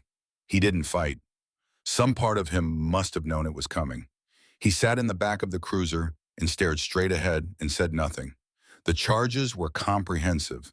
2 counts of aggravated assault, 1 count of felony strangulation, 1 count of child endangerment, violation of the restraining order that had been filed the day after Deputy Torres took Sarah's statement, and possession of a firearm by a convicted felon stemming from the night he'd driven to the cabin with a pistol in his glove compartment. Bail was denied. 3 weeks later, Ray Purcell was arrested in the parking lot of the Riverton Sheriff's Department. He was in uniform. The state investigators let him keep the uniform on for the walk to the car. They wanted his colleagues to see it.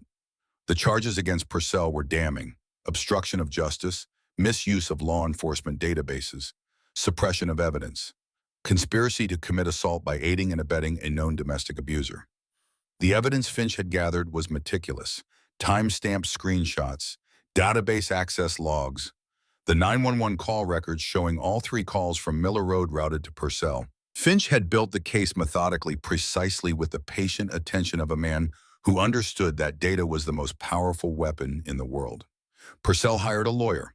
The lawyer looked at the evidence, at the stack of documentation Finch had compiled, and advised his client to consider a plea deal.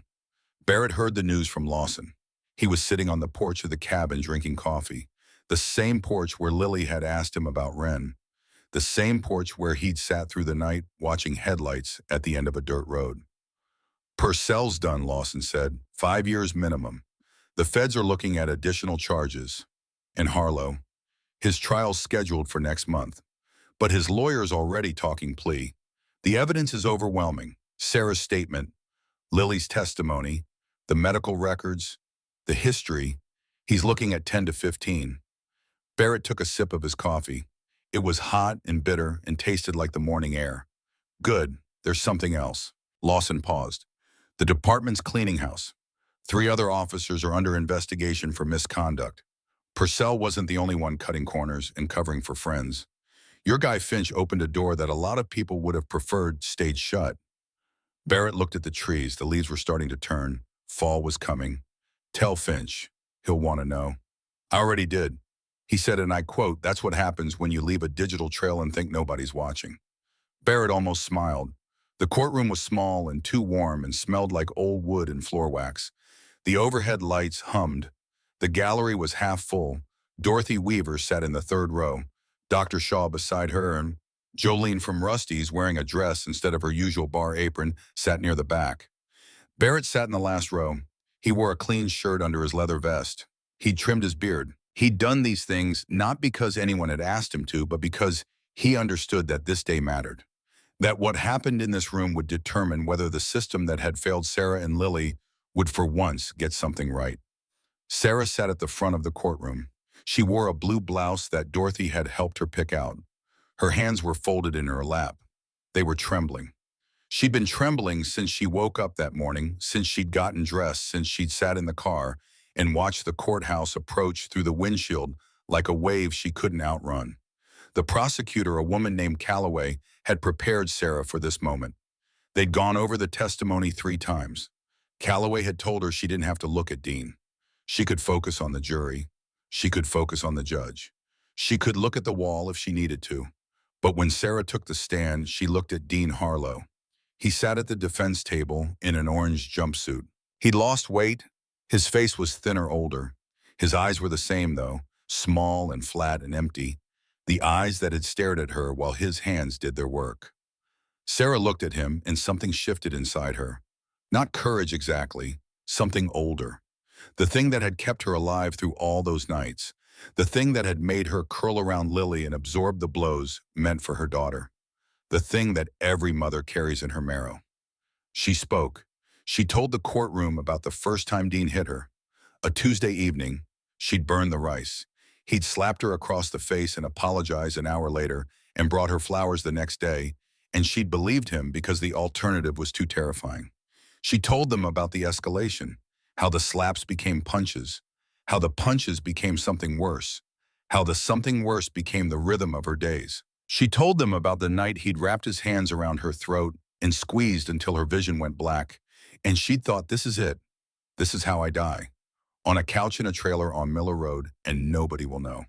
She told them about Lily, about the bruises on her daughter's shoulders, about the ear torn from a stuffed rabbit, about a 7-year-old girl who walked 30 minutes to a biker bar because every adult in her life had failed her.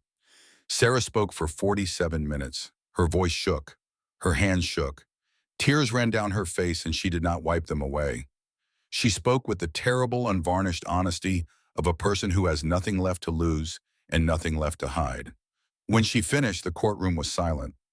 Not the silence of an empty room, the silence of a room full of people who have heard something they will carry with them for the rest of their lives. Then Lily took the stand. She was small in the witness chair.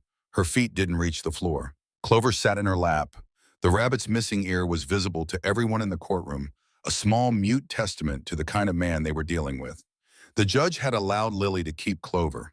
The defense attorney had objected. The judge had looked at him over the rim of her glasses and said, "Overruled, counselor. The child may keep her rabbit." Calloway approached the stand gently. She spoke to Lily the way you speak to a bird that might fly away if you move too fast.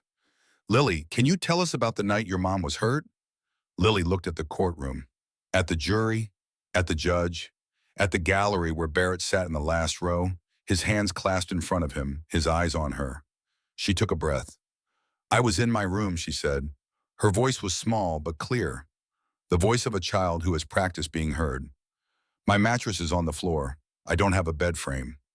I was holding Clover, and I heard the front door open. She told them about the footsteps, about the voices, about the slaps and the screams and the silences that were worse than the screams. She told them about pressing her hands over her ears and whispering to Clover that everything was going to be okay. She told them about the morning after, about her mother on the couch, unable to move, unable to stand, the right eye swollen shut, blood dried on her chin. She told them about walking to Rusty's, about the hole in her shoe and the blister on her heel, and the fear that pressed on her chest like a stone, about pushing open the door and seeing 12 men in leather vests and choosing the biggest one because he looked like someone who could stop the world from hurting her. Lily spoke for 22 minutes. She did not cry. She had done her crying. She had cried enough tears to fill every river in every story ever told. Now she sat in a witness chair in a courtroom in a small American town, and she spoke the truth without tears because the truth did not need them. When she finished, she looked at Dean. He looked away. The jury deliberated for 3 hours. Guilty on all counts. Dean Harlow was sentenced to 12 years in federal prison with no possibility of parole for the first 8. The judge, a woman named Hammond, who had been on the bench for 22 years, looked at Dean when she read the sentence. Her face was carved from the same granite that courthouses are built from. "Mr. Harlow," she said, "you are a violent man. You terrorized a woman and a child. You did so with impunity because you believed the system would protect you. You were right for a time. The system did protect you, but the system has been corrected, and you will now experience the consequences that should have found you long ago." Dean said nothing. He stared at the table in front of him. He was still staring at the table when the officers led him away. In the gallery, Barrett watched him go. He felt no satisfaction. Satisfaction wasn't the right word for what you feel when a broken thing finally gets fixed. Relief, maybe? Or something quieter than that. The feeling of a debt being paid. A ledger coming into balance. The world for one brief moment working the way it was supposed to. He looked at Sarah and Lily standing together at the front of the courtroom. Sarah had her arm around her daughter. Lily leaned into her mother's side. They were both crying now. But these were different tears. These were the tears that come when the weight is finally lifted. When the door that has been locked for years finally opens. When you realize for the first time that it's over. That you survived. Dorothy took them home. Barrett walked out of the courthouse alone. The sun was bright. He walked to his motorcycle, started the engine. Before he pulled away, he looked up at the sky, blue and deep and endless. The kind of sky his daughter Wren would have loved.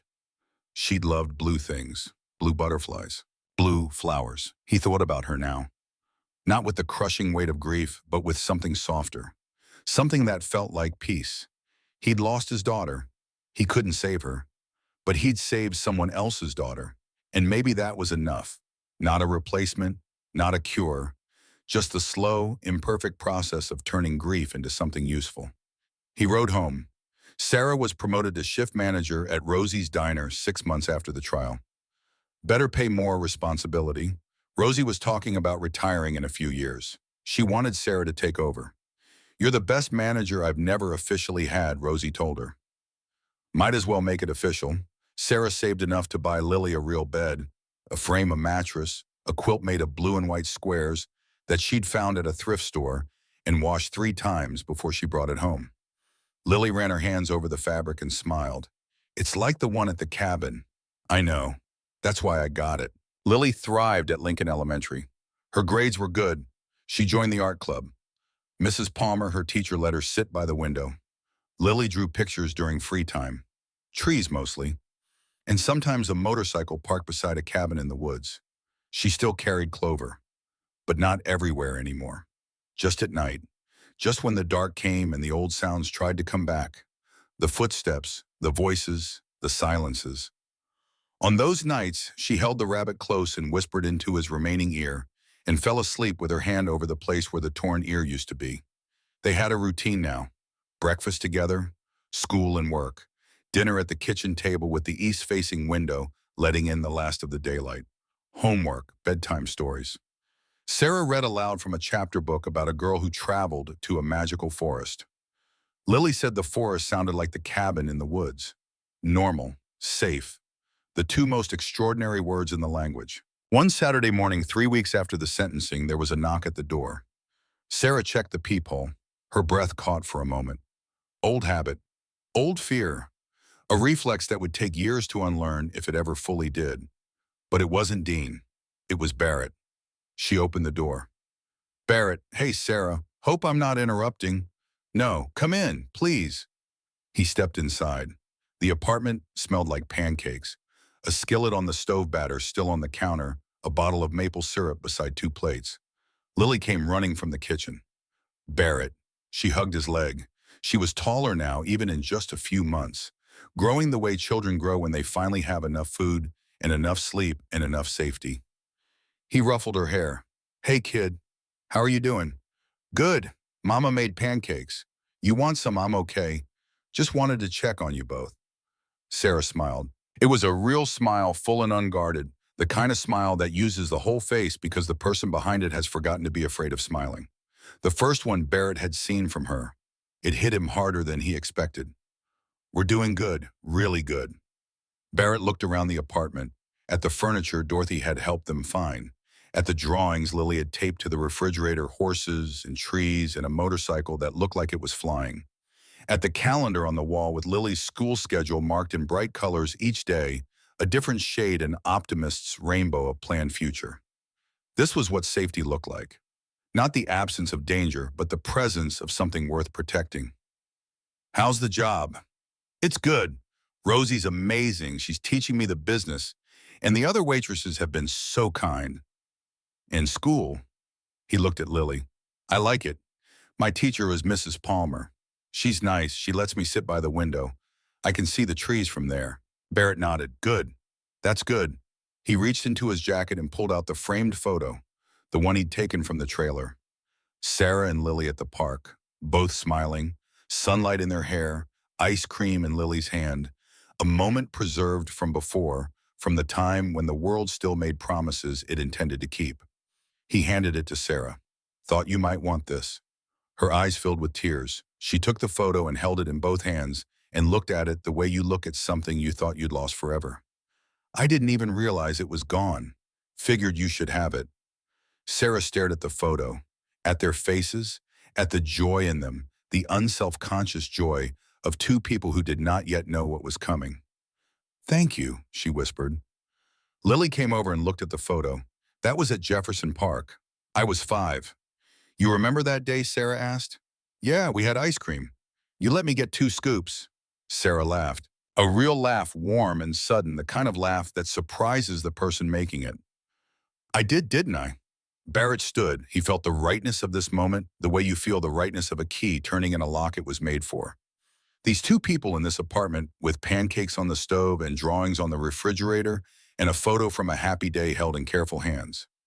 I should get going. Wait, Sarah set down the photo. Before you go, I need to say something. You don't have to. Yes, I do. She looked him in the eyes. And Barrett Graves, who had faced down men with weapons and governments with armies and grief that could have destroyed him, found it difficult to hold her gaze. Because gratitude, when it's real, when it comes from a place of true deliverance, is almost unbearable to receive. You saved us, Sarah said. You didn't have to. You didn't know us. But you showed up when nobody else would. You gave us a chance at a real life. Barrett's throat tightened. He swallowed. Lily's the one who saved you. She had the courage to ask for help, and you had the courage to answer. They stood there for a moment, in the morning light, with the smell of pancakes and the sound of birds outside the window, and the quiet, immense weight of what had passed between them. Lily tugged on Barrett's sleeve. Are you leaving? Yeah, kid. Got to go. Will you come back? Barrett knelt down, looked her in the eyes, those eyes that had seen too much and still managed to hold hope. Anytime you need me, I'll be here. You got my number. You call, I answer. That's how it works now, Lily nodded. Then she hugged him, tight, her small arms around his neck, her face pressed against his shoulder, and he felt the full weight of her trust, the most precious and most terrifying thing another human being can give you. He stood, looked at Sarah. You take care of her. I will. I promise. He walked to the door, stopped, turned back. Sarah. Yeah, you were brave. In that courtroom, you got up there and you told the truth. A lot of people don't. That takes real strength. Her eyes glistened. Lily was the brave one. She's the one who ran for help. Barrett looked at Lily, at the girl who had walked 30 minutes in shoes with holes in them to ask strangers for help, at the girl who had woken up in the dark and come to tell him instead of hiding, at the girl who had sat in a witness chair and spoken the truth without tears. Yeah, he said, she was. He walked out, down the stairs, to his motorcycle parked on the street. He started the engine. The familiar rumble moved through his hands and up his arms and into his chest. He pulled away from the curb. As he rode down Birch Street, he glanced back at the apartment building. Through the second-floor window, he could see them. Sarah and Lily, standing together, safe. That was all that mattered. Winter came to Riverton. Snow covered the streets. Christmas lights appeared on storefronts and porches and in the windows of houses where families gathered around tables and talked about ordinary things. The world turned white and cold and beautiful. Sarah decorated the apartment, lights around the window frame. A small tree in the corner, bought from the lot on 3rd Street. Lily made ornaments from construction paper and glue stars and snowflakes and a lopsided angel that Sarah put at the very top. On Christmas Eve, there was a knock at the door. Sarah opened it. Barrett stood there. Behind him, Briggs and Hawkins. They were carrying bags. "Merry Christmas," Barrett said. Lily ran to the door. Her face lit up. "You came. Wouldn't miss it, kid." They came inside, set the bags on the floor. Sarah looked at them. "What's all this from the club? From all of us?" They unpacked the bags together, toys for Lily, books about horses and adventures and a girl detective who solved mysteries, art supplies, colored pencils, and a sketch pad with thick cream-colored paper. A new jacket for Sarah, warm dark blue her size. Gift cards to the grocery store and the clothing store on Main Street. "You didn't have to do this," Sarah said. Her voice broke on the last word. "We wanted to," Briggs said. He said it simply, without ceremony, the way he said everything. Lily pulled something from the bottom of one of the bags. A stuffed rabbit. Gray fur, bright black eyes. 2 ears, both intact. She held it up. "For Clover," Hawkins said. "Figured he could use a friend." Lily looked at the new rabbit, then at Clover sitting on the couch with his one ear and his patched seam and his matted fur. She held the new rabbit next to the old one.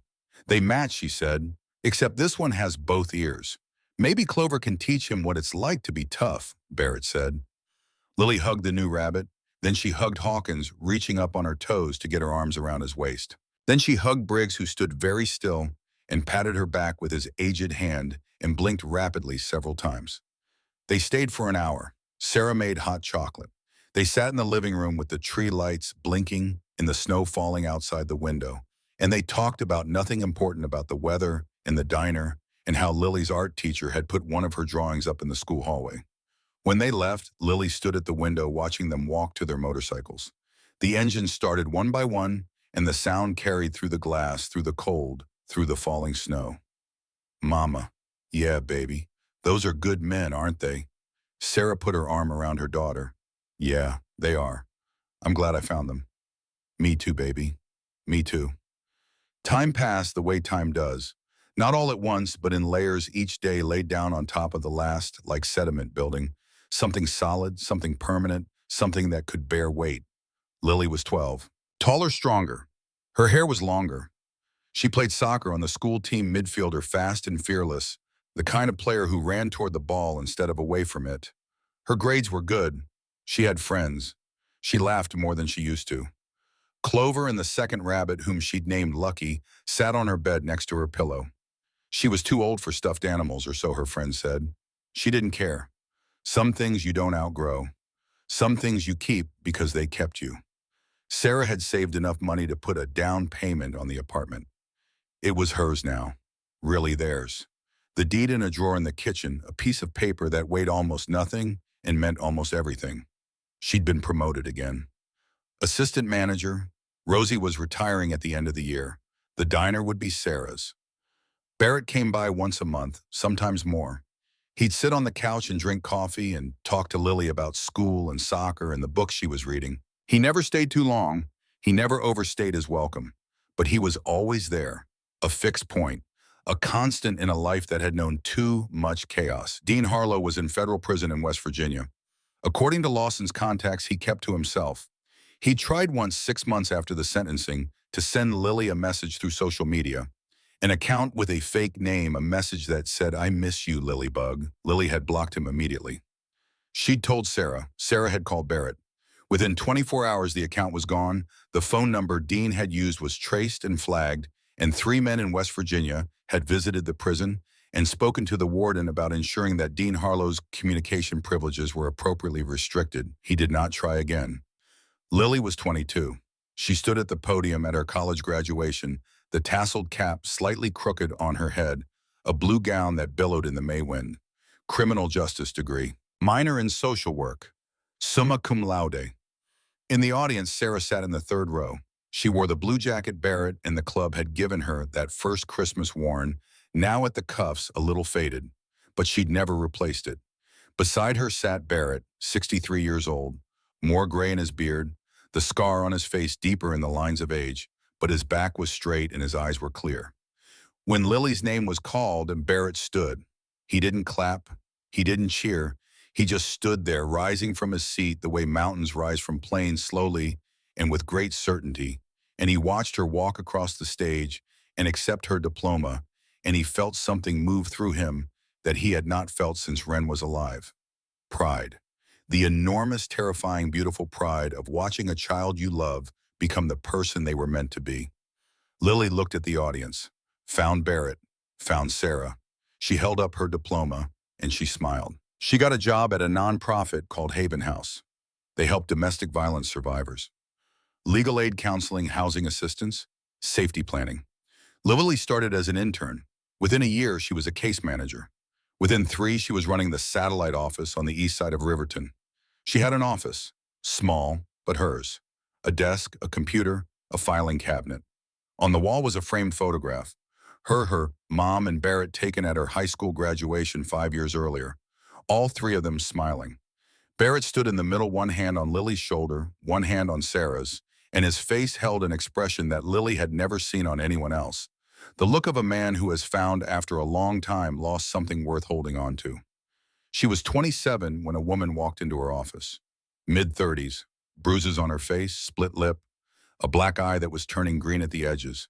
She held the hand of a little boy, maybe 6 years old. He had bruises on his arms and the wide, unblinking stare of a child who has learned that the world is not a safe place. The woman sat down slowly. The boy climbed into her lap. "I don't know where else to go." The woman's voice shook. "I tried calling the police. They said without proof there's nothing they can do." Lily looked at the woman. She saw the fear, the exhaustion, the particular kind of shame that comes from being hurt by someone who is supposed to love you. She looked at the boy. He stared back at her. His eyes were dark and round and full of the same question that Lily had carried with her for 20 years. "Is someone going to help us?" Lily leaned forward. Her voice was calm, steady, the voice of a woman who had walked this road and knew every stone and shadow on it. "You came to the right place. We're going to help you. Both of you." The woman's eyes filled with tears. "You promise?" Lily reached across the desk and took the woman's hand.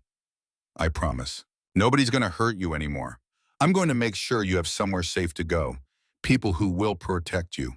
"How can you be so sure?" Lily glanced at the photo on the wall, at Barrett, at Sarah, at herself younger, smiling, standing between the 2 people who had made everything possible. "Because someone did the same thing for me once, and now it's my turn to do it for you." The woman broke down. She lowered her face into her hands and wept the deep, shaking sobs of someone releasing a burden they've carried alone for too long. Lily came around the desk, knelt beside her, let her cry on. The little boy looked at Lily. His dark eyes searched her face. "Are you going to save us?" Lily met his gaze. She saw herself in him.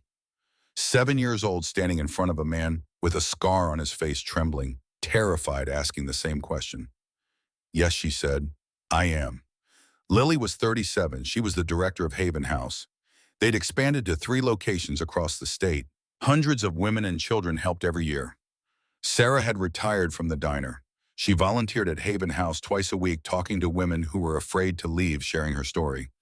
She told them about a trailer on Miller Road and a daughter who walked 30 minutes to ask bikers for help. She told them about broken ribs and a dirty cop in a courtroom where she'd found her voice. The women listened. All of them left knowing that survival was possible.